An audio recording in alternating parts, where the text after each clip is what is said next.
Olá, alunos! Este é o professor Donarte em mais um Drops, a nossa playlist com gotas de geografia.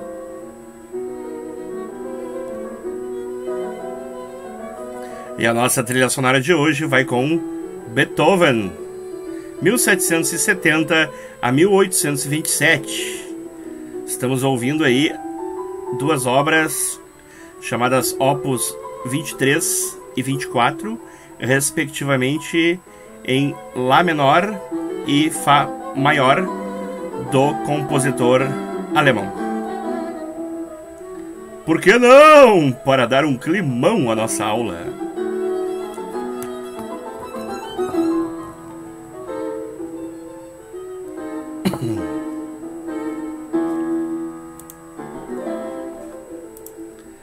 Em nossa aula virtual de hoje, falaremos sobre a atmosfera. Veremos o conceito, a formação, a composição, a pressão que ela exerce sobre nossas cabeças, suas camadas e a sua função. Então, logo de cara, entremos com a etimologia da palavra, ou seja, a origem desta palavra. O termo atmosfera provém de duas palavras gregas. Vamos soletrar ali a primeira. Nós temos ali as letras alfa, tau, o mi, o mu, o ômicron e o sigma. Então, alfa, tau, mu, ômicron e sigma, formando a palavra atmos, que significa vapor. E a segunda palavra ali, soletrando, temos o sigma de novo, só que agora em maiúsculo ali, foi posto em maiúsculo. O sigma, o pi, que é o P aspirado, né? PH. É o F do grego moderno, né? Chama-se então pi, aquela letra grega ali. Aparece de novo ali o alfa. Depois nós temos o iota, que ali ele tem um acento, né? Os especialistas chamam isso de um diácrito, ou seja, uma diferenciação que os gregos usavam no grego antigo, né? Então ali é o iota, o rho, que é aquele P ali, parece um P, né? Rho, e de novo, mais uma vez ali, o alfa, formando então a palavra sfaira, né? Começa com o sigma, né? Passando pelo P aspirado, até chegar ao alfa de novo, né? Sfaira, que significa esfera. Então, o termo atmosfera provém de duas palavras gregas, atmos, que significa vapor, e sfaira, que significa esfera. Então, a atmosfera é a nossa esfera de gases, de vapores. É a fina camada que envolve o planeta Terra. Em algumas literaturas se lê que trata-se de um finíssimo envelope que nos envolve. Se considerada a proporção, a escala, o tamanho do planeta, a atmosfera é mesmo muito fina. Para entendermos a formação, como se deu a formação da atmosfera terrestre, vamos recorrer a um outro elemento do nosso sistema solar, né, um outro astro, que é esse que entrou na tela aí, que é a Lua Io. Já vamos ver o porquê. A Lua Io é uma das 4 grandes luas de Júpiter. Ela é maior que a Lua e ela fica atrás de Ganimedes, Titã e Calisto. Estas luas foram descobertas por Galileu Galilei em 7 de janeiro de 1610. Galileu nasceu em Pisa, na Itália, em 1564. Viveu até 1642. Para situarmos-nos geograficamente, Pisa é uma cidade ali do noroeste italiano, que fica distante de Roma, entrou ali agora, a capital, 348,1 quilômetros, uma viagem que se faz de automóvel em 4 horas. Esta pintura que entrou aí, também para situarmos agora artisticamente, né? É um famoso retrato, uma pintura a óleo feita por Justus Sustermans. Esse que entrou agora aí em um autorretrato. Justus Sustermans viveu de 1597 a 1681. É um importante pintor barroco. Ele nasceu na Bélgica, na cidade de Antuérpia, para nos situarmos também geograficamente.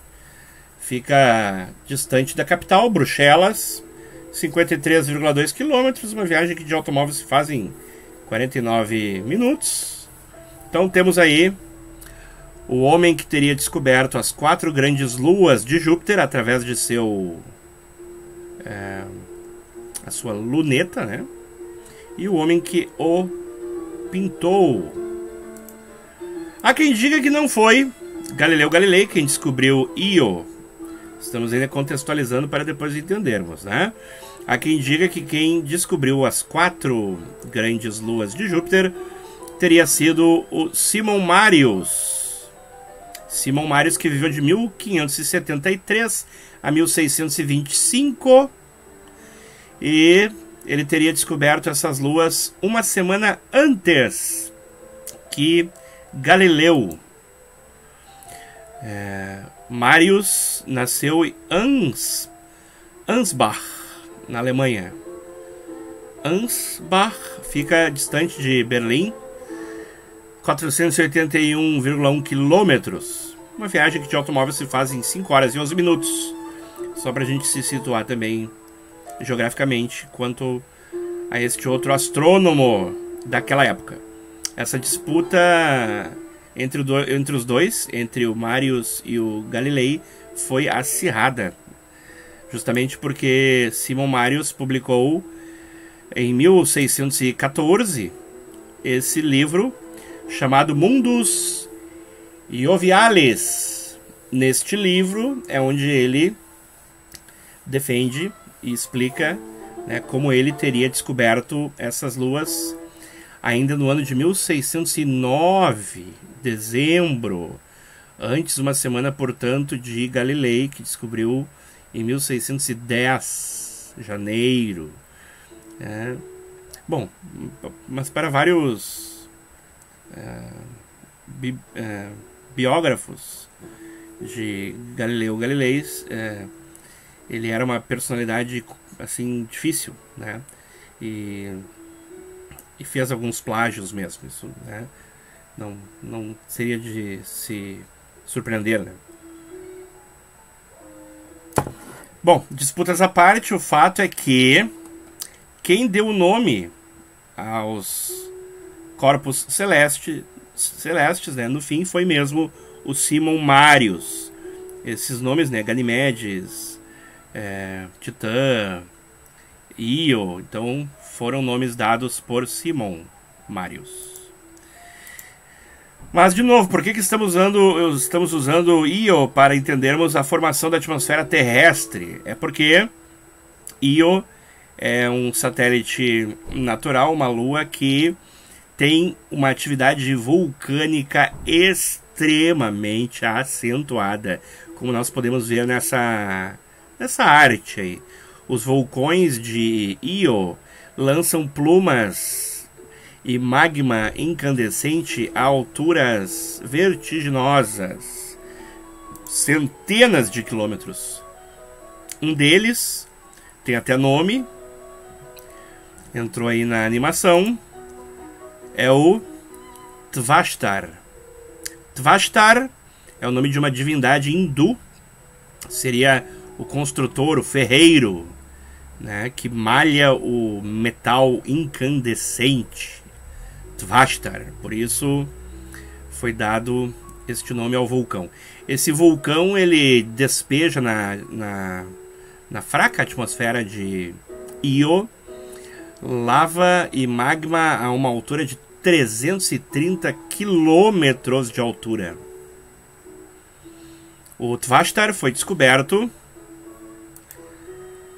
por esta sonda, toda pintada na cor preta e feita de materiais, né, pretos, a famosa Galileu Galilei.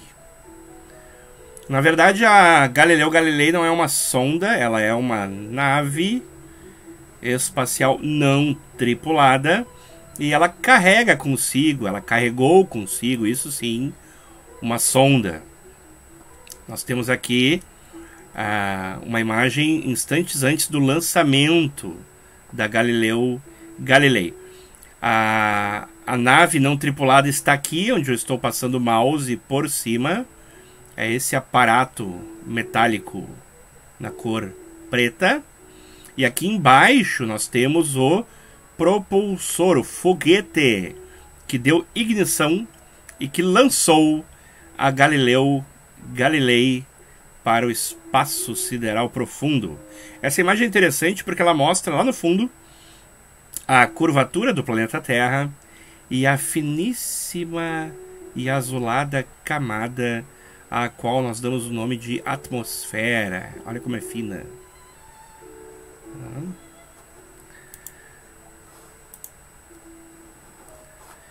Ela foi lançada em 18 de outubro de 1889.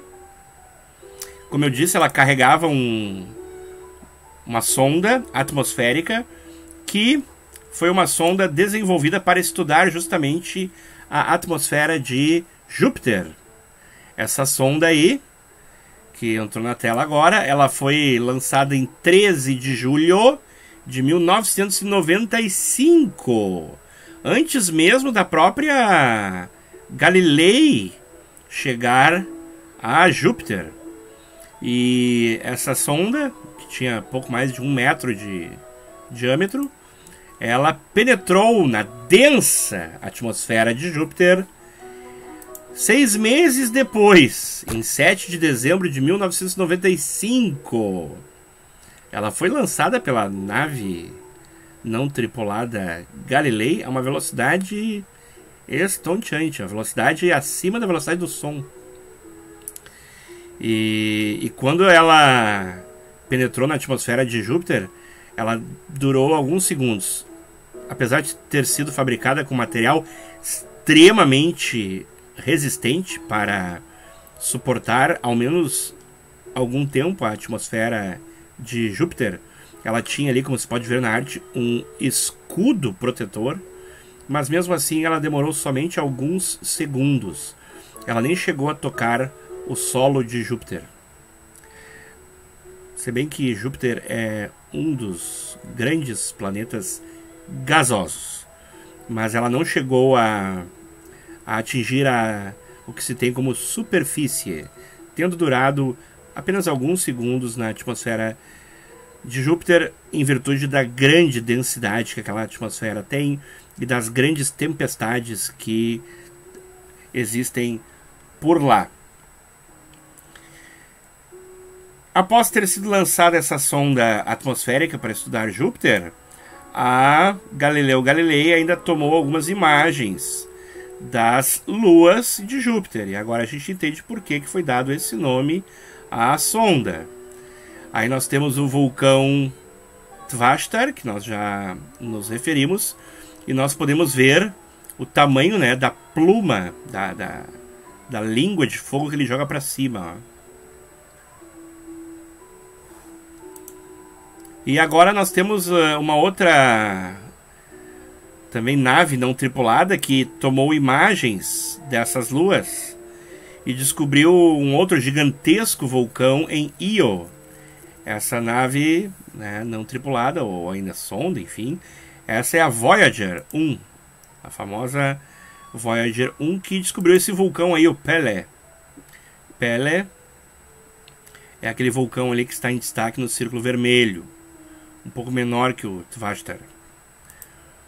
Essa sonda foi lançada em 5 de setembro de 1977, a Voyager 1, portanto mais antiga. Mas ela descobriu então, ela fez essas imagens como essa, por exemplo, onde nós temos um mar de magma incandescente, né, em volta do vulcão Pelé, esse. Então,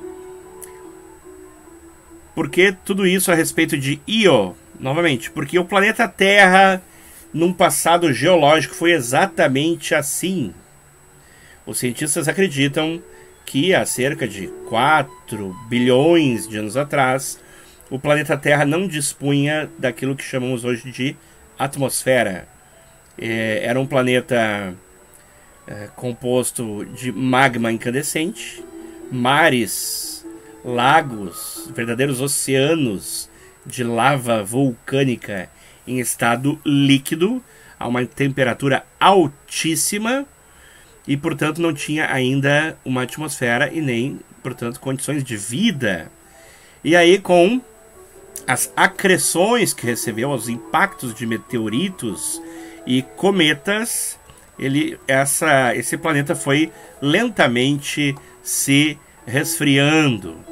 Então, acredita-se que 60% da água que dispomos no planeta hoje, da hidrosfera, portanto, uma de nossas aulas passadas, tenha sido trazida até nós pelos meteoritos, os asteroides que aqui caíram. Foram muitos asteroides que colidiram com aquela prototerra, né, com a Terra recém-formada. Acredita-se que 2 a 5% da água que dispomos tenha vindo através da chuva de cometas que também agrediram o planeta Terra na sua fase de formação, né? Então, nós temos então asteroides, cometas, e de 35 a 38% da água foi absorvida pelos grãos do disco que orbitava em redor e que formaram os embriões planetários. E isso tudo colaborou para o resfriamento do planeta Terra, onde ele deixou esse estado aí, esse estado semelhante ao estado que a Lua Io tem. Então, o planeta Terra, acredita-se que sua atmosfera tenha sido formada em praticamente 4 etapas. A primeira etapa, onde nós tínhamos então, não havia praticamente uma atmosfera definida, era apenas o magma incandescente e uma atmosfera de vapores extremamente quentes, né? E com a acreção, os impactos de asteroides, cometas, meteoritos, enfim, que trouxeram água consigo. Então foi levando a Terra para esse estágio 2, com resfriamento, onde os vulcões ainda permaneciam, né, semelhantes à da Lua Io, mas fizeram com que já oceanos passassem a circundar certas porções de terras emersas. E depois de um estágio 3, então o planeta mais resfriado ainda passou à medida que se resfriava, passou a se solidificar. E num estágio 4, então, veio a ter a atmosfera tal como ela é hoje. Há teorias também que falam, os geólogos defendem que a própria água, ela também veio das profundezas do próprio planeta Terra, pois estava contida nos cristais das rochas, né? Ou entre os cristais das rochas. Mas isso tudo são, na verdade, nós não sabemos, né? São teorias.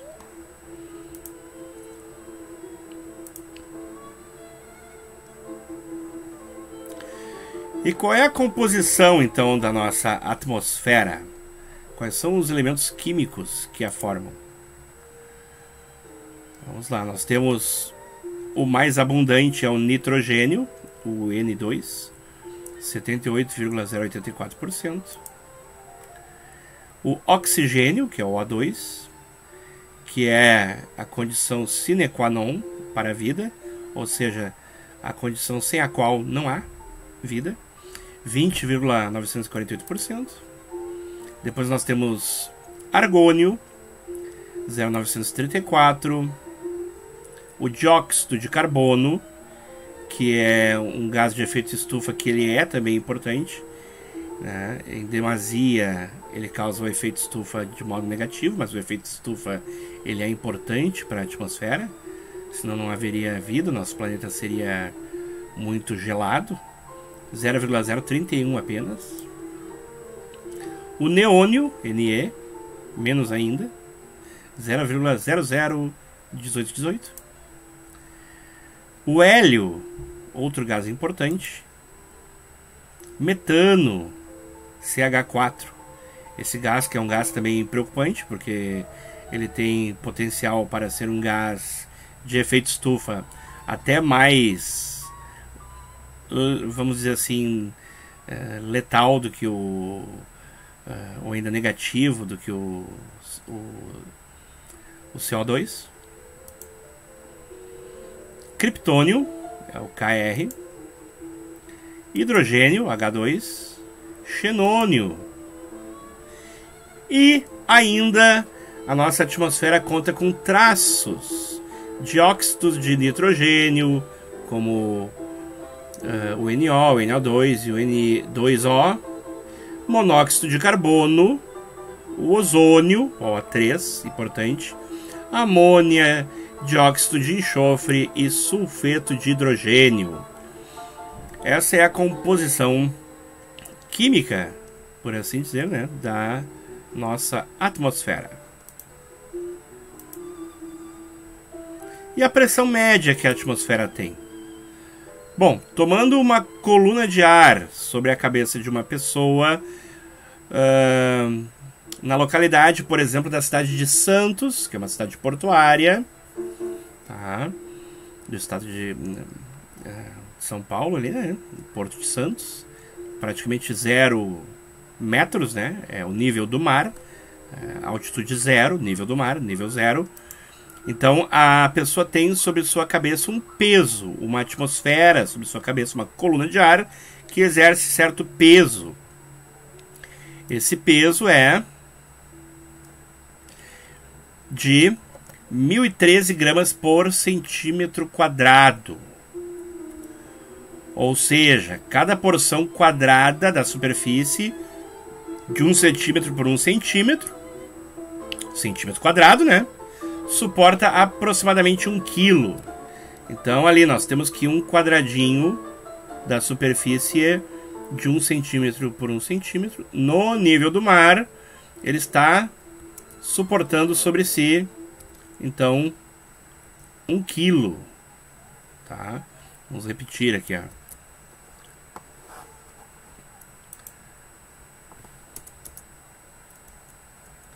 Vamos repetir essa lâmina.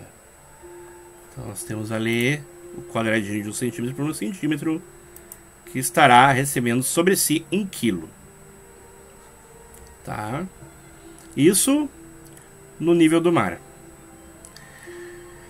E é importante também voltar e dizer que a composição que nós vimos aqui da atmosfera, da nossa atmosfera, a composição química, essa composição é verificada também ali no nível do mar, e retirada toda a umidade.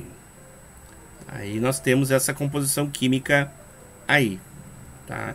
Então isso é uma média também, porque esses gases eles sofrem a influência da atmosfera, por exemplo, da força de gravidade, por exemplo. Então entra nisso que estávamos colocando aqui.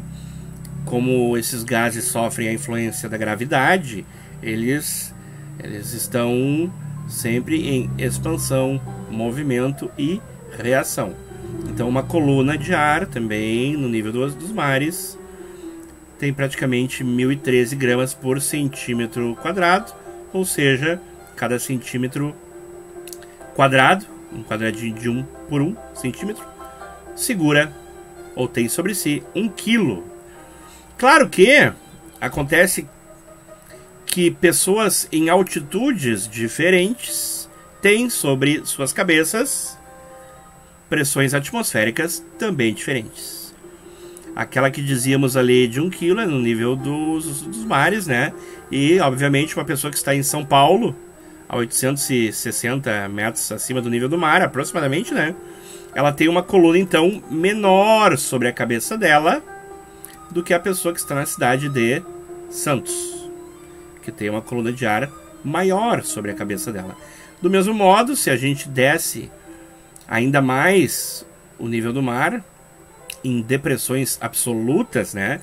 Depressões, formas de relevo que estão abaixo do nível do mar, nós temos que a cada 10 metros nós aumentamos ali praticamente uma atmosfera. Então em 0 metros nós temos uma atmosfera, aquele 1 quilo.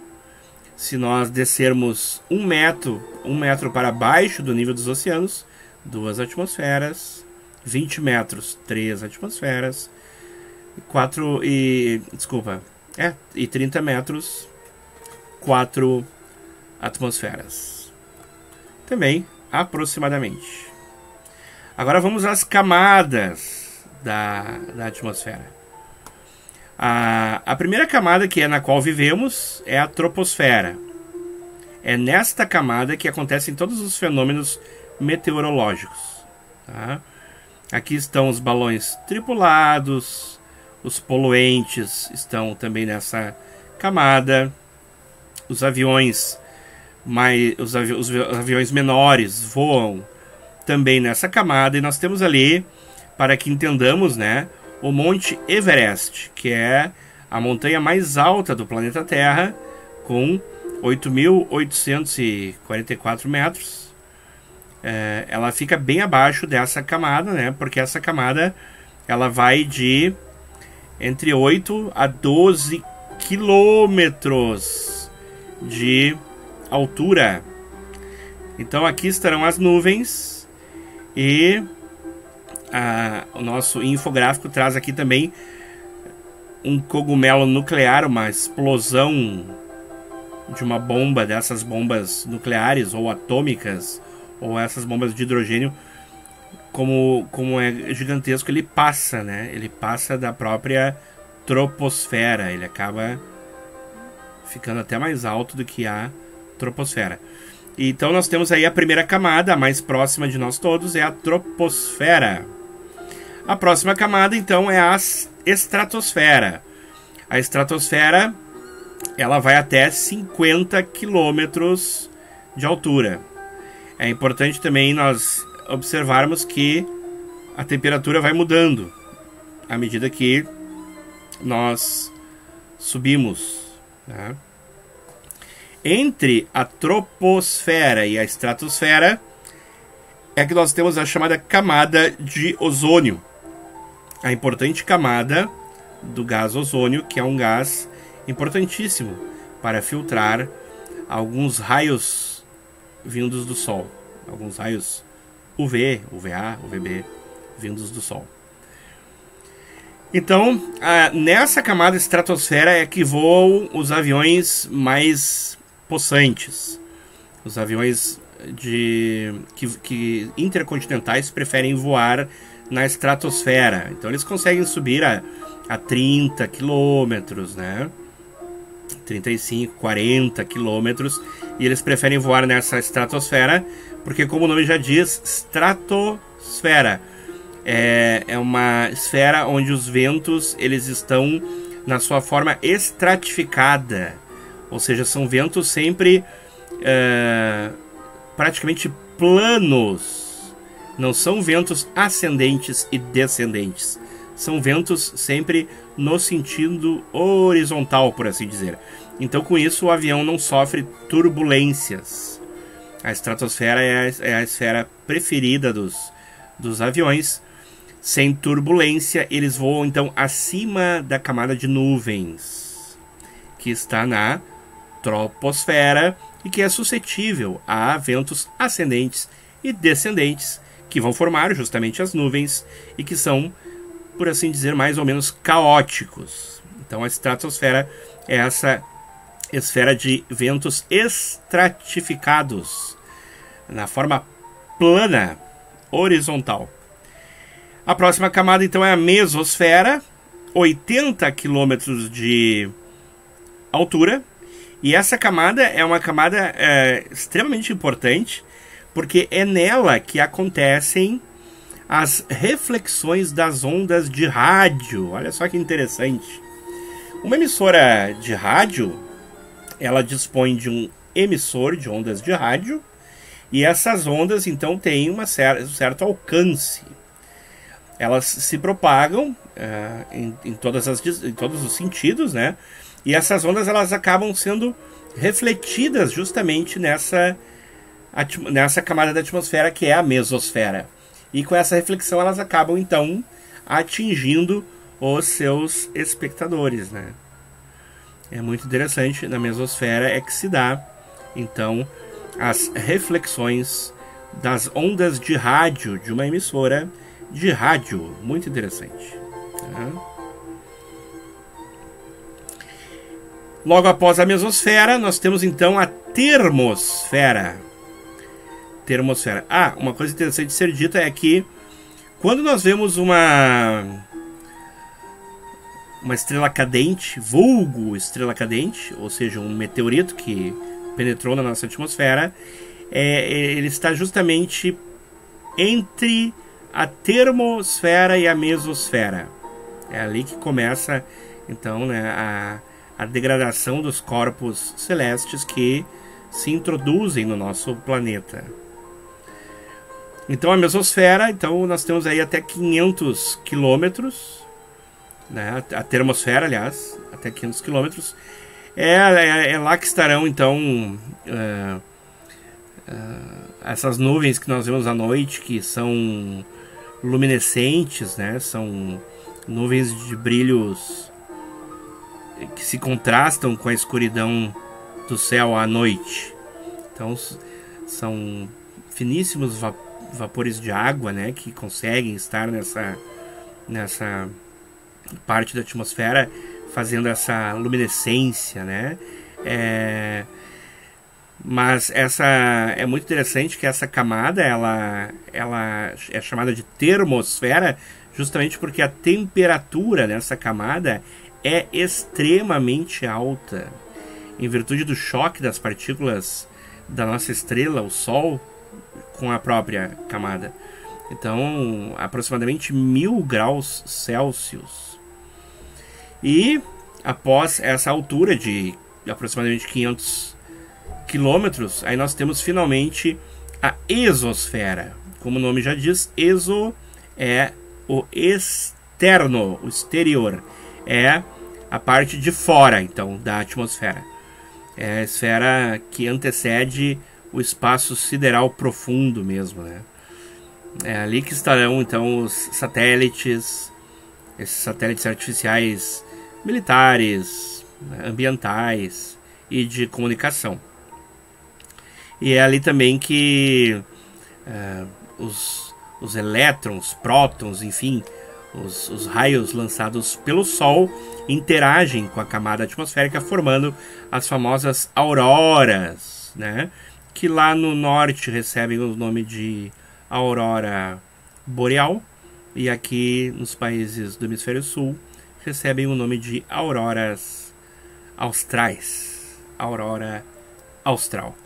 Então essas são as camadas da nossa atmosfera: troposfera, onde os fenômenos atmosféricos acontecem; estratosfera, onde os ventos são na sua forma estratificada; mesosfera, onde há a reflexão, por exemplo, das ondas de rádio; termosfera, onde a temperatura é altíssima; e a exosfera, onde ficam os satélites artificiais, ambientais, militares, por exemplo, a estação espacial, né? Então essas são as camadas da nossa atmosfera. E agora vamos à função da atmosfera. A atmosfera ela tem uma função, claro que nós que atribuímos a ela essa função, né? Que vai além dos próprios cinturões de Van Allen, né? A atmosfera acaba sendo a nossa última linha de defesa, por assim dizer.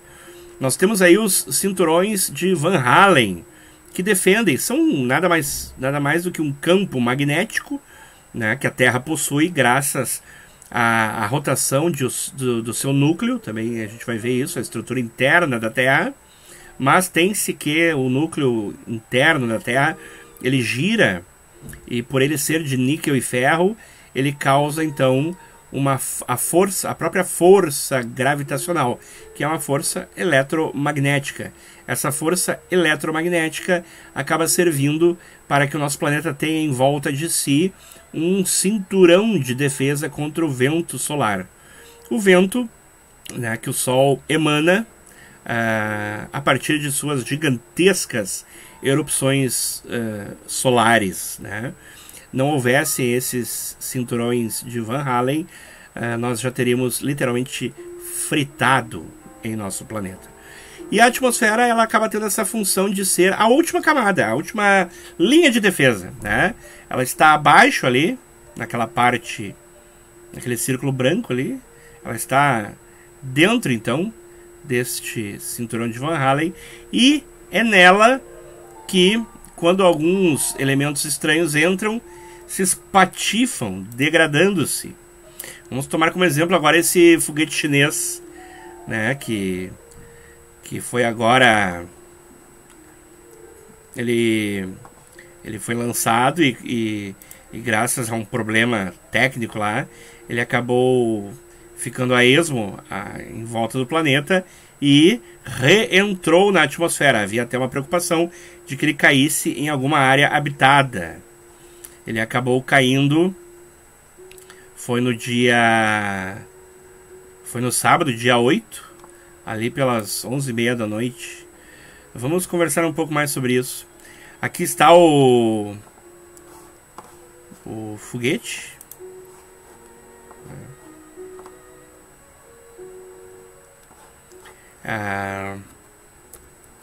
Só deixa eu voltar aqui só para poder mostrar com o mouse aqui, ó.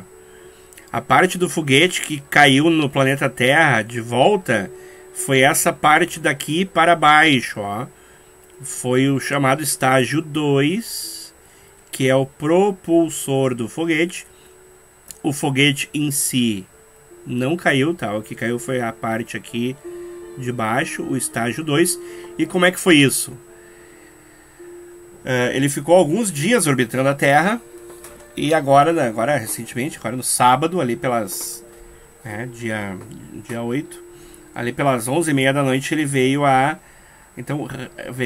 reentrar na nossa atmosfera, despedaçando-se contra ela. Então, essa parte do foguete aqui, com 33 metros de comprimento e viajando a uma velocidade de mais de 28 mil quilômetros por hora, né? Ele veio totalmente louco, rodando. Ele não veio de uma forma correta, né? Conforme a aerodinâmica dele, ele veio rodando, totalmente perdido, a uma velocidade, como eu citei, gigantesca. E quando ele bate na nossa atmosfera, que é mais densa, então ele se espatifa e explode, se decompõe, né? Ali na termosfera, onde a gente viu que a temperatura vai a 1000 graus Celsius, né? Então a atmosfera tem essa função, claro que é a que a gente dá para ela, né? Não é que ela tem essa função, nós que damos a ela essa função, atribuímos a ela essa função de nos defender, né? Houve registro da reentrada desse foguete chinês. Imagens foram tomadas na Arábia Saudita, em Israel, na Jordânia e em Omã.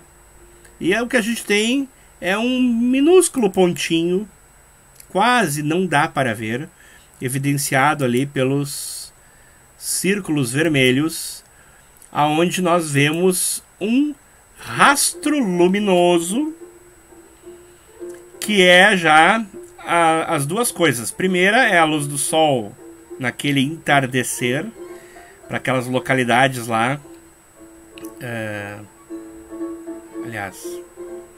para aquelas localidades lá já era o amanhecer, perdão, tá? Então a Terra rota de oeste para leste, né? Ali naquelas localidades nós já tínhamos o nascer do sol, né? e para nós aqui era noite, né? Então, nessas localidades que o céu ainda estava assim de modo crepuscular, né? Tem duas coisas ali: a luz do sol está iluminando a lataria, né? Enfim, do foguete, né? A carenagem do foguete. Então a luz solar, então ele oscila, né? Ele acaba piscando porque ele está girando. Então conforme a luz solar pega, vai refletir ou não. Então tem isso, e tem outra coisa que já começa a aparecer nessas imagens aqui.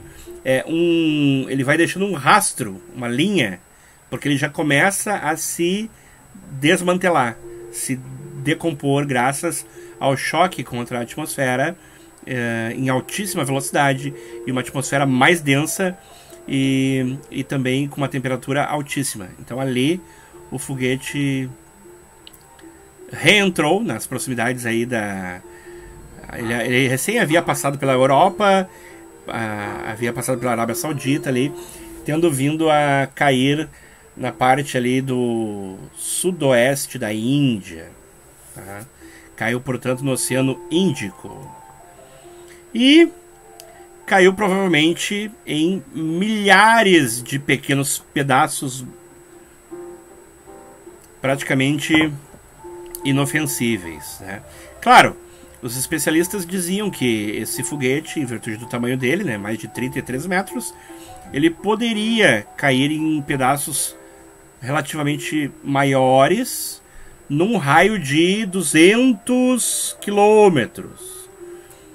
Mas, como o nosso planeta 70% é água, né, a superfície, a probabilidade maior é que um corpo celeste desse, um lixo espacial desse, né, é um conceito, é um termo, né, lixo espacial, caia na água, como de fato aconteceu. Então essa é, para nós, uma das funções que nós atribuímos à atmosfera, que é a de defesa, tá? Então é nessa parte aqui da atmosfera, voltando, que o foguete chinês veio a se despedaçar, aqui ó, entre a exosfera e a termosfera aqui, tá? A partir do momento que ele entrou aqui, ele veio numa velocidade altíssima. Quando ele penetra na atmosfera, ele cai em alta velocidade, e ao passar pela termosfera e ao penetrar na mesosfera, ele já está totalmente encandecido e já em estado de decomposição, graças ao calor que a atmosfera tem. É isso. Em nossa aula virtual de hoje, vimos a atmosfera. Vimos o conceito de atmosfera, como ela se formou. Usamos para isso a lua de Júpiter Io, para entendermos melhor como era o mar de magma e lava encandecido que era o nosso planeta. Vimos a composição, os elementos químicos, os gases que compõem a nossa atmosfera, a pressão que ela exerce sobre nossas cabeças, né? A pressão atmosférica média. Vimos também as camadas da atmosfera e aquilo que a gente atribui à nossa atmosfera, a função que ela teria. É claro que também deve ser dito que a principal função que a atmosfera tem, né, é a de permitir a vida. Não houvesse a atmosfera, não haveria vida. Essa é a grande função da atmosfera, né? Graças ao oxigênio e aos seres que são aí fotossintetizantes, é que nós temos então a vida no nosso planeta. E com essa aula a gente termina um ciclo de aulas aí para o nosso 6º ano, né, do ensino fundamental, onde nós vimos a biosfera, a litosfera, a hidrosfera e a atmosfera. Se nós retirarmos uma dessas três, né, se tomarmos atmosfera, litosfera e hidrosfera, uma delas que nós retiremos, perde-se a vida. Não há condições de vida sem uma delas. Então, a água, a hidrosfera é necessária à vida, porque a água é aquilo que vai formar tecidos, né? Vai formar tecidos que vão proteger órgãos dos seres vivos. Então, a água é extremamente importante para se introduzir entre os elementos químicos e moléculas, enfim, e formar membranas e proporcionar a vida. Então, sem água não há vida. Então, hidrosfera. Atmosfera, repetindo, sem oxigênio não há vida, né? Pelo menos não a vida que a gente tem no nosso planeta, uma vida que é uma vida baseada no oxigênio, né? Teríamos outro tipo de vidas, né? Outro tipo de vida que não não depende do oxigênio, mas então uma forma de vida talvez mais primária, né? Então essa forma de vida mais elaborada que nós temos no nosso planeta é só graças à atmosfera, ao oxigênio. E nós temos que ter também o substrato onde tudo isso vai se dar e de onde vamos retirar os sais minerais, né, para que a vida possa ser sustentada, né, o solo, a camada de rocha que vai se decompor e formar solo, então a litosfera. E dessas três, então, né, a hidrosfera, a atmosfera e a litosfera, nós temos então a biosfera, que é a esfera da vida. Termina aqui mais um Drops, a nossa playlist com gotas de geografia. Até a próxima!